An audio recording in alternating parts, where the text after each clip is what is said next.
यीशु के लहू की जय। परमेश्वर आज के बड़ी से आपको बहुत आशीष दे। आज जो बातें करने जा रहा हूँ कि परमेश्वर नहीं चाहता कि कोई तलाक करे। परमेश्वर नहीं चाहता कि पति पत्नी अलग हों। परमेश्वर क्या कहता है वचन से।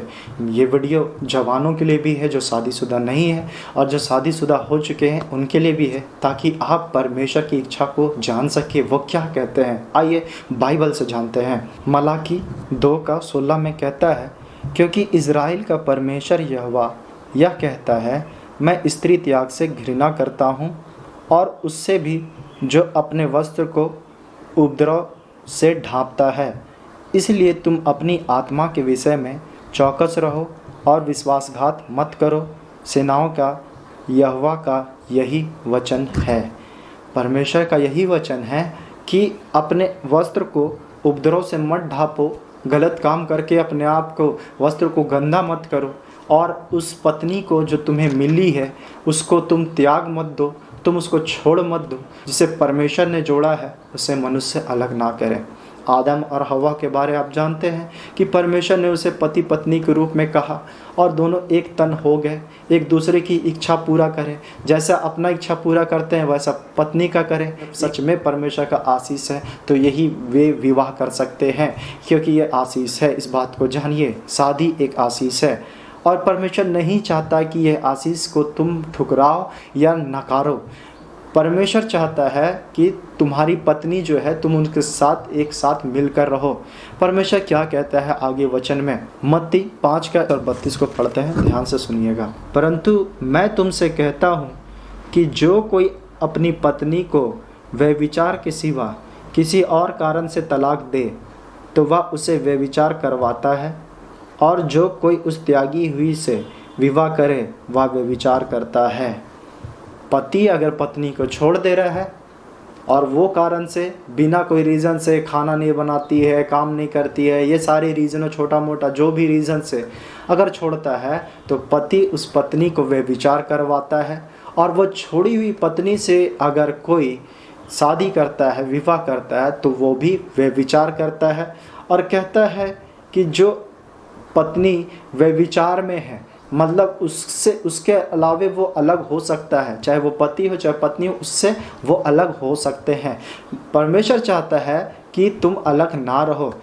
इससे अच्छा है कि तुम मेल मिलाप कर लो। इससे अच्छा है कि तुम उनके साथ एडजस्ट करो या प्रार्थना करो, जैसा भी करो, क्योंकि परमेश्वर नहीं चाहता कि तुम उससे अलग रहो। इससे अच्छा है कि मेल कर लो, मत छोड़ो, मत त्यागो। परमेश्वर की ये मर्जी नहीं है। 1 कुरिन्थी 7:10 और 11, जिनका विवाह हो गया है उनको मैं नहीं वरन प्रभु आज्ञा देता है कि पत्नी अपने पति से अलग ना हो, और यदि अलग भी हो जाए तो बिना दूसरा विवाह किए रहें, या अपने पति से फिर मेल कर लें, और ना पति अपनी पत्नी को छोड़े। ऐसे ही बहुत बार लोग होता है कि सोचते हैं कि हमको तो कुछ महीना में शादी करना है, तुम्हारे साथ ही मेरा शादी होगा। तो लोग पहले पाप कर लेते हैं, वे विचार में गिर जाते हैं, और गलत संबंध बनाने के चलते उन्हें तकलीफ़ होता है, इसलिए क्योंकि ना उनका फिर बाद में शादी होता है, रिश्ता टूट जाता है और वो दुख में पड़े रहते हैं। ऐसे आज के समय में मसीहियों के बीच में हो रहा है। पाप में गिर रहे हैं, वो कहते सोचते हैं कि ये तो प्यार है। वो प्यार नहीं, एक शारीरिक लालसा है, जो एक व्यभिचार है, जो गिर रहे हैं कुछ शादी से पहले और कुछ शादी के बाद किसी और स्त्री पुरुष के पास जाके वो पाप कर रहे हैं। परमेश्वर नहीं चाहता। ये निष्कलंक होने चाहिए, ये रिश्ता को पवित्र रखना चाहिए। लोग इसे गलत बना रहे हैं, एक तलाक दे रहे हैं, दूसरा शादी कर रहे हैं। क्या है ये?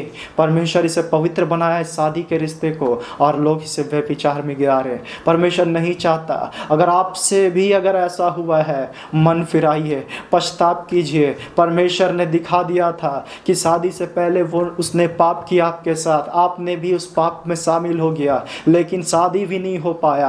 आप दुखी मन है, टूटा हुआ मन है, निराश है, चिंता में है, क्या होगा, लोग क्या सोचेंगे, समाज क्या सोचेगा। लेकिन यीशु मसीह चाहता है आप पछताप करें, आपके लिए एक नया जीवन साथी देना चाहता है। एक नया जीवन साथी आपके लिए तैयार करेगा, लेकिन आप पवित्र जीवन जीना स्टार्ट करें, प्रभु के पीछे चलना स्टार्ट करें। जब परमेश्वर मेरा चरवाहा है तो हमें किसी बात की कमी घटी कैसे होगा? वो तो अच्छा चीज़ आपको देगा। अगर आपको पहले ही ये सारी चीज़ चीज़ें दिख गया कि वो आपको धोखा दे दिया, तो मंगनी हुआ और उसके बाद शादी नहीं कर रहा, तो आप बहुत बच गए हैं। धन्यवाद दीजिए कि शायद बाद में अगर शादी के बाद अगर ऐसा नौबत आता तो आपका क्या होता।